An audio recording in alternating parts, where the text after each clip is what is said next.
Yesus Mesiha. Salam alaikum besem Yeshua HaMashiach. Kali ini kita akan membahas mengenai kenabian Isa Al-Masih atau kenabian Yesus Kristus. Ayat yang sering ditanyakan oleh saudara-saudara kita yang di luar kekristenan. Apabila Yesus sendiri di dalam Injil dikatakan nabi, kenapa orang Kristen menuhankan Yesus? Ayat yang dimaksud tercatat di dalam Injil Matius pasal 21 ayat 11. Dan orang banyak itu menyaut, inilah Nabi Yesus dari Nazaret di Galilea. Inilah Nabi Yesus dari Nazaret di Galilea. Kira-kira kalau kata-kata itu diucapkan oleh orang-orang Nazaret yang tentu berbahasa Aram, dia pasti mengatakan Hana Yeshua Nebia Demin Nazaret de Galilea. Inilah Yesus, Nabi dari Nazaret di Galilea. Atau di dalam Alkitab terjemahan bahasa Arab diterjemahkan Hatta Yesu an-Nabi alladhi min Nasiratil Jalil. Inilah Nabi Yesus dari Nazaret yang dari Galilea. Seperti harus kita pahami bahwa definisi nabi dalam Islam dan Kristen itu beda. Kekristenan berasal dari Yudaisme, langsung berbeda dengan Islam. Karena kekristenan itu kitabnya juga masih sama dengan Yahudi. Perjanjian lama yang kita pakai itu di mata orang Yahudi namanya adalah Tanakh, dan kita menerima itu apa adanya. Tafsirnya bisa berbeda, tetapi teksnya sama. Ini salah satu teks ya, perjanjian lama, perjanjian baru. Kalau kita buka dari sebelah kanan, ya, Torah, Nevim, Ketuvim. Kitab Taurat, kitab nabi-nabi, dan tulisan-tulisan. Maksudnya tulisan-tulisan suci yang lain. Diawali dari kitab Sefer Bereshit, atau kitab Kejadian, Genesis. Ini kitab Yahudi, kitab Kristen ya sama bunyinya seperti ini meskipun tafsirannya beda. Bukannya kalau kita dari kanan ke kiri, karena ini bahasa Ibrani. Tapi kalau kita membaca dari kiri ke kanan, ini bahasa Yunani. Kaini Diatiki, yaitu kitab Perjanjian Baru. Diawali dari Injil Matius, diakhiri dengan kitab Wahyu.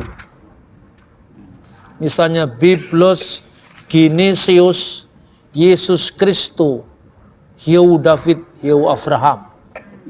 Inilah silsilah Yesus Kristus, anak Daud, anak Ibrahim. Kitab Miladi Yesus Al-Masih ibnu Dawud ibnu Ibrahim. Jadi berakar langsung dari Yudaisme. Sementara dalam Islam mengembangkan teologinya sendiri. Dia menerima Taurat, tetapi tentu Taurat yang digambarkan dalam perspektif Islam, wahyu-wahyu yang diturunkan kepada Nabi Musa melalui malaikat Jibril misalnya, sehingga sifatnya itu menjadi dialectical relationship. Di satu pihak Islam mengakui eksistensi kitab-kitab sebelumnya, tetapi Islam mengembangkan pandangan teologis tersendiri tentang kitab-kitab Allah itu. Nah, inilah yang harus disadari dalam dialog. Maka dalam konteks kenabian ini pun kita harus pertama-tama melihat kekristenan dari akar Yudaismenya. Kata nabi itu berasal dari bahasa Ibrani, navi, atau dengan kata sandang ha-navi, bentuknya nevim, jamak nabi-nabi, bentuk jamaknya. Nevi itu hanya pengkabar, yang mengabarkan kehendak Allah, itu arti umum. Dia seorang yang mengabarkan kehendak Tuhan kepada umat. Kemudian sering juga dipakai kata haroeh, yang artinya pelihat, atau hakoseh, yang artinya pelihat. Ini misalnya muncul salah satu dalam kitab 2 Samuel 24 ayat 11. Karena seorang nabi itu seorang pengabar kehendak Allah, firman-firman Allah kepada umat. Meskipun di dalam Yahudi Kristen tidak pernah dikatakan malaikat Jibril datang mendiktekan wahyu, tidak ada. Itu pemahaman Islam. Kemudian kenapa nabi disebut juga pelihat? Karena ketika dia mengabarkan kehendak Allah itu, dia diberi karunia untuk bisa melihat masa depan. Artinya bernubuat tentang masa depan, bernubuat tentang apa yang sebelumnya terjadi. Kalau orang Jawa menyebut weruh sadurunge winara. Dia tahu sebelum semuanya terjadi. Dan Nabi yang berbicara atas namaku, kata Tuhan dalam kitab Taurat, dan tidak terjadi, Nabi itu harus dihukum mati. Itu dalam kitab Ulangan. Itu Nabi palsu. Jadi bukti kenabian itu adalah ketika dia berbicara tentang masa depan, semuanya itu terjadi. Seiring dengan kata-kata Nafi, itu menjadi bahasa Aram juga Nivia. Bahasa Aramaik itu bahasa yang dipakai oleh Yesus, itu berkembang sejak zamannya pulang dari pembuangan Babel. Huruf Ibrani tidak lagi ditulis di dalam Ketaf Ivri, ya, seperti yang dipakai di zamannya Raja Daud, Raja Sulaiman, atau Raja Salomo, tetapi menggunakan huruf baru yang namanya Ketaf Asyuri. Huruf Asyur yang dikenal akhirnya berkembang dengan huruf-huruf Ibrani modern sekarang ini. Kemudian ketika Injil diterjemahkan, ketika Perjanjian Lama diterjemahkan di dalam bahasa Yunani, itu kira-kira terjadi pada abad ketiga sebelum Masehi di Alexandria yang dikenal dengan Septuaginta. Di situ kata Nabi diterjemahkan propetes. Kata pro itu artinya sebelum, pemi artinya bicara. Jadi nabi-nabi itu diberikan karunia untuk berbicara tentang hal yang sebelumnya terjadi. Atau makanya kalau disebut nubuat atau profesi, nubuat yang akan terjadi. Nah, kata nabi itu digunakan dalam konteks apa? Ini yang beragam. Jadi kalau dalam definisi Islam yang sering kita bahas itu, nabi adalah orang-orang yang menerima wahyu dari Allah dan tidak wajib menyampaikannya kepada umat. Rasul adalah penerima wahyu-wahyu Allah dan wajib menyampaikannya kepada umat. Jadi nabi belum tentu rasul, tapi rasul sudah tentu nabi.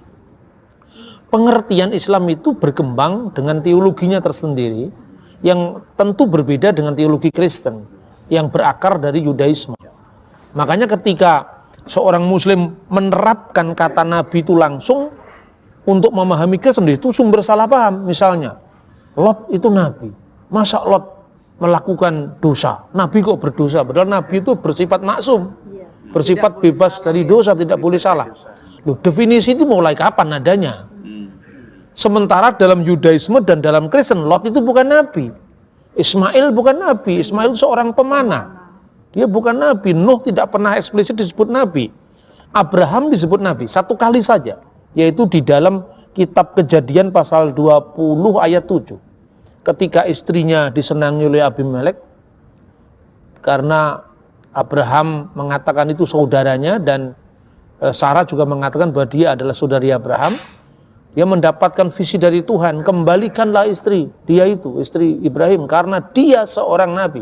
Satu kali disebutkan. Tapi nabi yang dimaksudkan dalam konteks Abraham tentu berbeda dengan nabi-nabi yang disebutkan secara umum dalam Perjanjian Lama. Kenapa?